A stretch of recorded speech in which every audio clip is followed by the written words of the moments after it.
Hi guys, dito tayo ngayon sa cherry wall ito. Basement building. Toyota Verso ito, bumagsak sa in-city, no? Dahil yung kanyang brick lining, kumita na talaga. So another thing, pag gumawa kayo ng brick pads either front or rear, yung kanyang dust cover, i-fry out nyo. Kasi may posibilidad itong didikit sa kanyang brick disc. And then pag didikit ito yung magkukos ng like scratching noise. So you have to fry it like so, fry outside just to have safe distance between the dust cover and with this. So you will do this like before and after, just to make sure that you have no backup in here. Okay, and when it is done, since we are only removing the brake pads, so what we can do here is just squeeze the brake pad fully inside, right inside. By doing so, the piston will push in, and when it is pushed in, we push inside, then you may not need a brake caliper piston or rewinder. There's no need for the piston rewinder on the front. If you do these things, see this now? The piston, caliper piston is inside. See that? So it's inside now. Now we are free to remove the caliper, but we don't do like remove the whole lot. We only remove from down, this one here. Sometimes this is like a 13 mil. So to speak. See, 13 mil. Okay. So, I'm gonna be removing the bottom part on the side of floater. So this is bolt right here. This is 13 mil, guys. This is a Toyota Verso 5 model. And once you remove that, you come across, fly out. That's it. And then you're free. So we're gonna take also the floater. This looks like it's a little bit hard. So what we're gonna do here is we're gonna put some grease. Since we're gonna like recondition the part here, put some grease, then we remove the top portion also. So not mess the thing. Okay.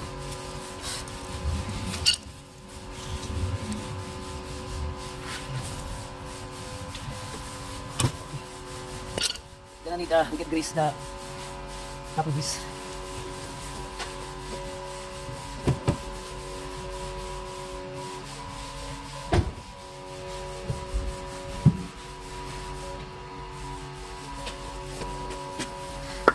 So this is copper grease, guys. This is copper grease is like anti-seize, no? Anti-seize. And then we're gonna go. We're gonna put lubrication on the brake caliper, the floater, no? Obviously, so it will be like a smooth response during the braking system. So like that. And then see this caliper here, and then motor, just like that. And then just move down the grease on the inside. Okay, and do the same on the side. The reason why we're putting grease here on the brake caliper floater, because it is designed to like play in and out during the braking system. So whenever you press the brake pedal, okay. Now done. I'm gonna remove the brake pad. The brake pad here is obviously very worn out. Like this, very worn out. So just squeeze the skin a little bit. See here? Just squeeze a little bit.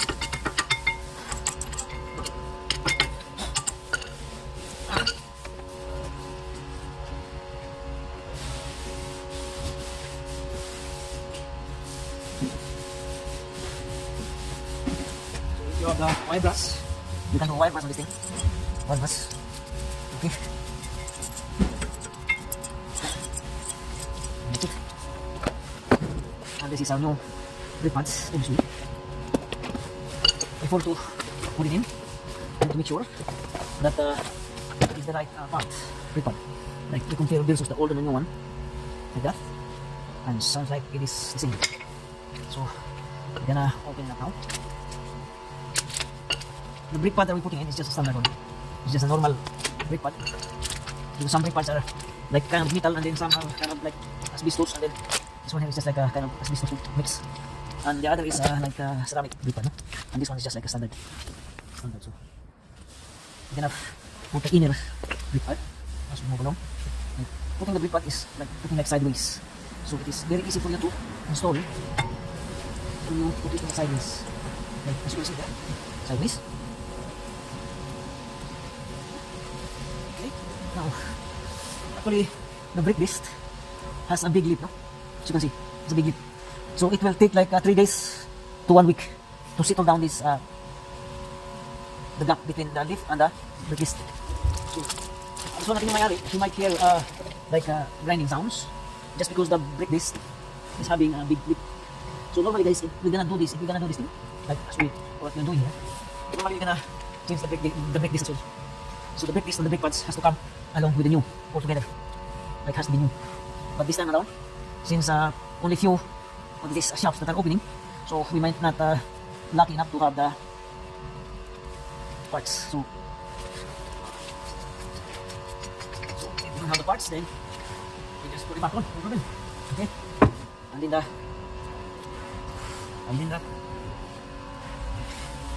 caliper there, I'm gonna put up some what is grease, contact grease. Okay, put the button. That's it. Not easily.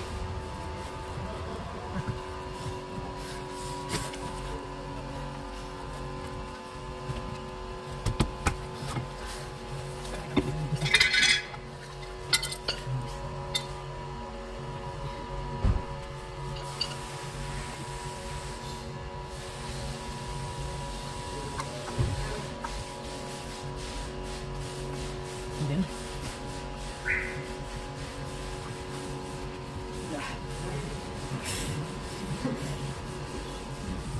that's it. And put back the bolts of the motor. It should be hand tight. It should be in hand tight. It doesn't in hand tight, then you don't push it. Otherwise, that will be a big nightmare for you. Everything when you're doing bolts and nut should be on the hand tight process first. Okay? Put it in here. So.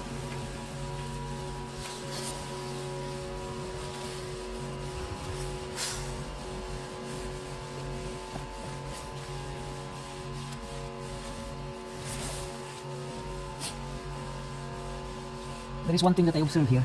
See this one here? See this one here? This is the EBS wire. And as you can see, it is touching on the brake hose. So what we're gonna do here is we're gonna put this under, like here. So it won't get in contact with the brake hose. And then the EBS wire. Because in the long run, this EBS wire here, either of these two will give up and then make this. We're gonna put that on the correct position. Okay? So, because some guys having the things mixed up. So here, so move up everything and that's it. And you don't care if it is the wire or if the brake hose kinky or whatever. So I'm gonna put it in the correct position. So to do that, let's try out here. And then we're gonna start. So this is like metal clip in sandwich. So we're gonna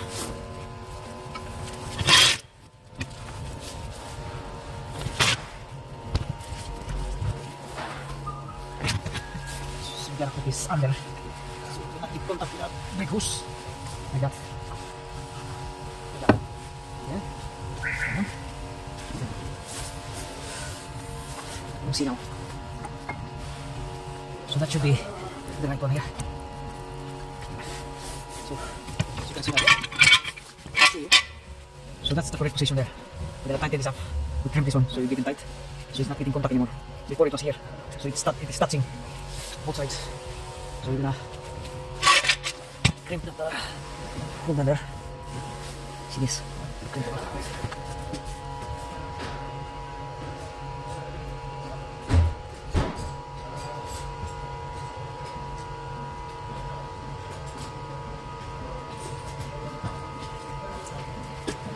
Just use your vice grip or pliers if you have, but you can use vice grips to get it done tight. Okay, that is tight. And the other side as well. That's good. Now we're gonna put the bolt here. Put the bolt. And then Handbrake, normally.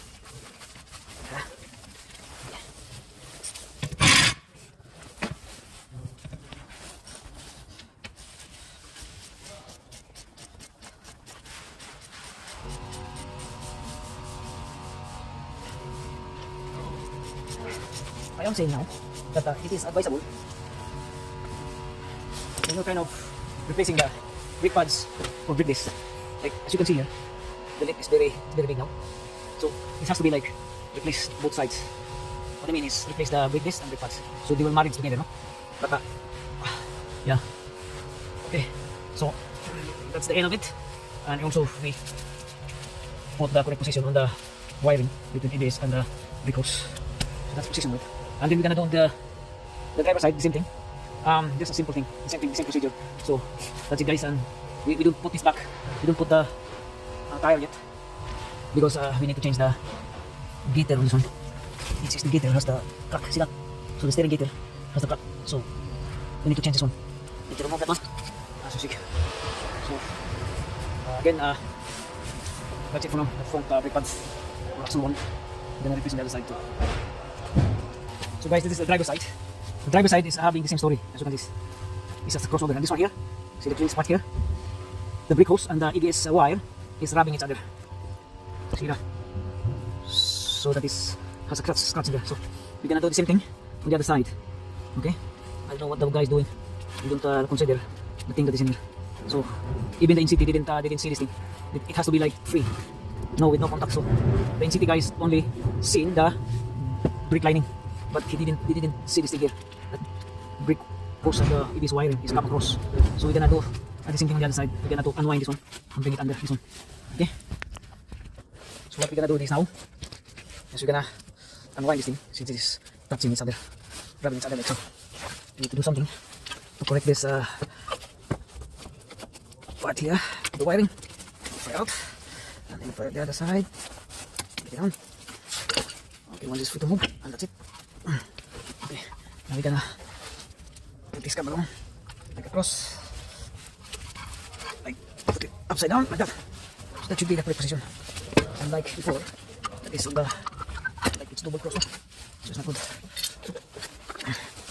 So wire goes this thing here. Put the clips in here. Okay, let's put this one here.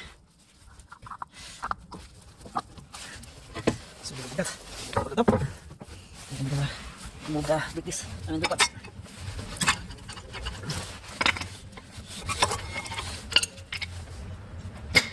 Like, as I can see, the front brake disc here, the driver side is the worst. This is the worst scenario here. See this? Oh god, this is like parang lata na ito guys. But wala tayong magawa dahil ano, kailangan lang patakbuhin yung sasakyan. And then wala tayong pisa na makukuha sa ngayon dahil sarado nga yung mga shops ngayon. So, ang gagawin natin dito is ano natin? Lagyan natin ng ano? Lubrication yung kanyang floater. And then, pabisuan lang natin yung may-ari na in the future kaya nakapalitan yung kanyang brake disc. Dahil, ano na, palitan na talaga. It's not good for, no? So, and then, papalahan, inimay natin yung may-ari na you might hear the squeaking sounds because of the gap in between the brake pads and the brake disc, because the brake disc have the big neck. Big neck is this one here. See this? This one. So we're gonna do for now, just put back on the brake pads, like new one, install the new one, and then in future advise the owner to buy new brake disc. Okay. So whatever you do, never touch this one, the contact surface on the brake disc. Okay. Now, done. And then we're gonna put back. So situated the hose. Brake hose is on the relaxed position, not kinky, not twisted, whatever. So it should be on the relaxed position. Like that. And put back the bolt, slide the bolt.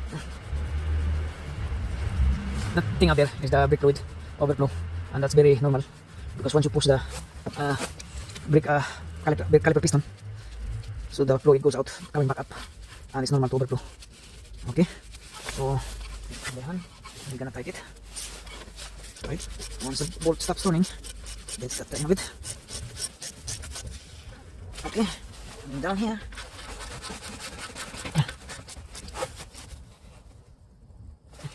Okay, that's in. And then what we're gonna do here now, so we're gonna crimp this ABS wire here so it will not wobble or whatever. Crimp that one. Okay, that is tight. This one here. That is tight. So that's it. So that's the one now. It's free. So once the vehicle is on tension or pick up loads like weight, this one will go up like that arc. So and that's inside. So that's good. And then we're gonna put back the driver's side wheel here because we're done here. Okay. Thank you.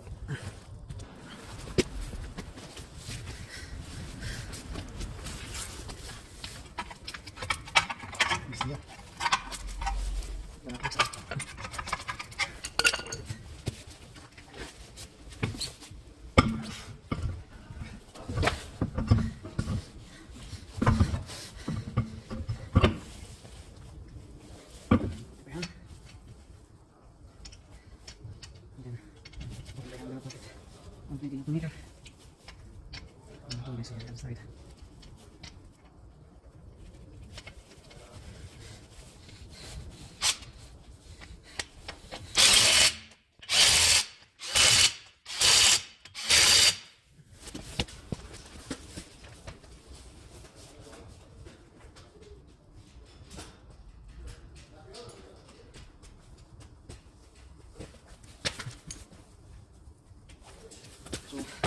Sit up 120 Newton meter, guys.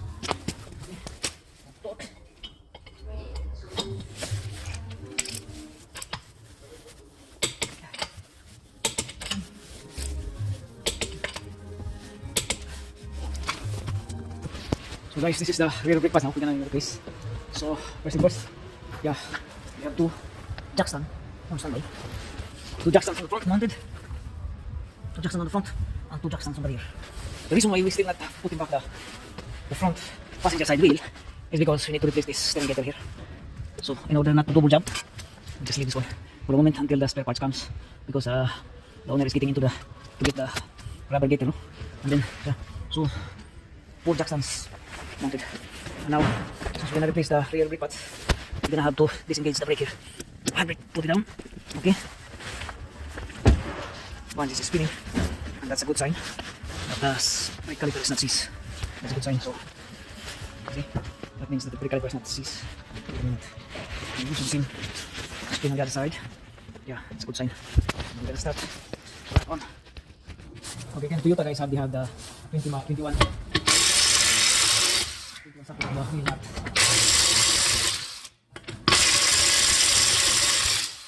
We have 5.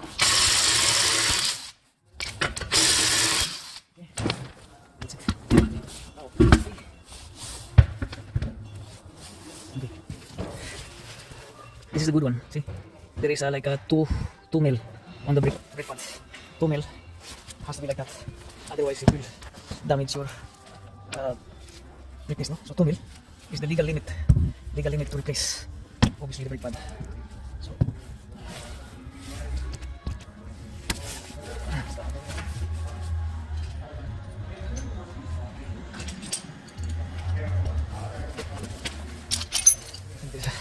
we have the same 13 mil. So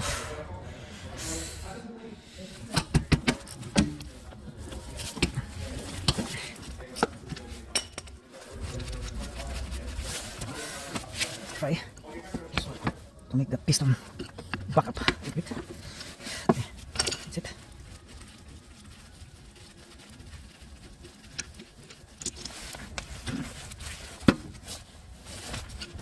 So change the brake pad here.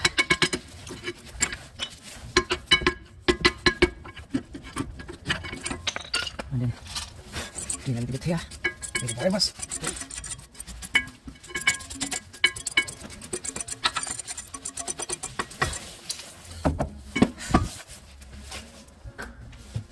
And then the flutter, we just recondition the flutter, just put the lubrication on the flutter.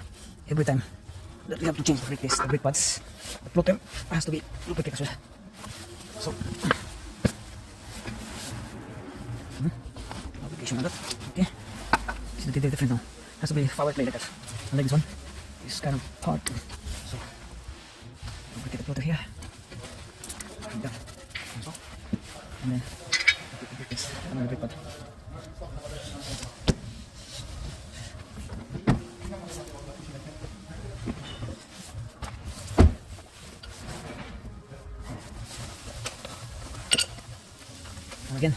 usual process. You have to compare. They are meant to be on the right parts. They will be the same. So good to go.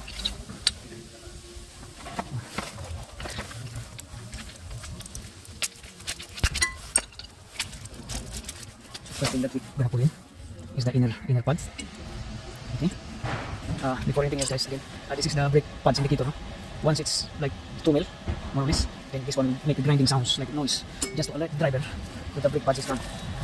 And I like that system because modern cars now they have the brake pad sensor, and then once the brake pad sensor is done, then you're gonna have to buy brake pad sensor, and that's a separate deal. This separate. You cannot buy it like the whole thing. It's just like a separate. No. So now this one here, this is the piston here. So what you're gonna do? You're gonna have to press this thing here, and then after we're gonna compress this one, wind up. Gonna wind up this one. You can still do what we are doing on the front, but this time around is we're gonna use our lovely brake rewinder tool. So we have to make some kind of different technique here. So yeah, I'm gonna be using the old brake pad to push the piston here. Okay. So I'm gonna rewind them until it's get into the home. Okay. It's slowly coming in. So that's home. Don't take it out. I'm gonna put a little bit of lubrication. As this is the brake pad contact. No? Lubricate brake pad contact here. That's it. And then try not to like kinky or twisted brake hose. So how to be like that.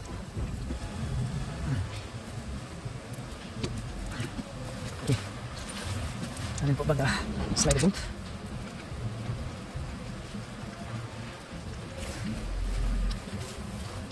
The condition on the rear brake disc, guys, is like minimal. It has a leak, but not bad. Still advisable. But the front is really in a bad form. But nothing we can do. So I'll be back on the front, and then we just advise the owner to buy brake disc in the future and change the brake disc. Okay. So it's tight. So we're doing the same process on the other side, guys. After this, we are doing here the rear passenger side brake pads, and it should be the same. We'll be doing the same on the other side, installing the brake pad. Same procedure. And here, this is a brake drum here inside, so we don't touch the brake drum. Not unless we only touch the adjustment if we change the brake disc. Okay, but this time we don't do brake disc. We only change the brake pads, rear brake pads, so we don't touch the adjustment here. The adjustment is here.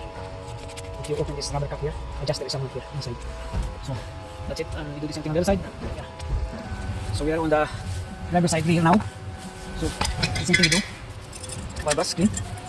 Okay, and then put the anti-seize grease here on the caliper floater. Like so. That's it. And then compress this one using this.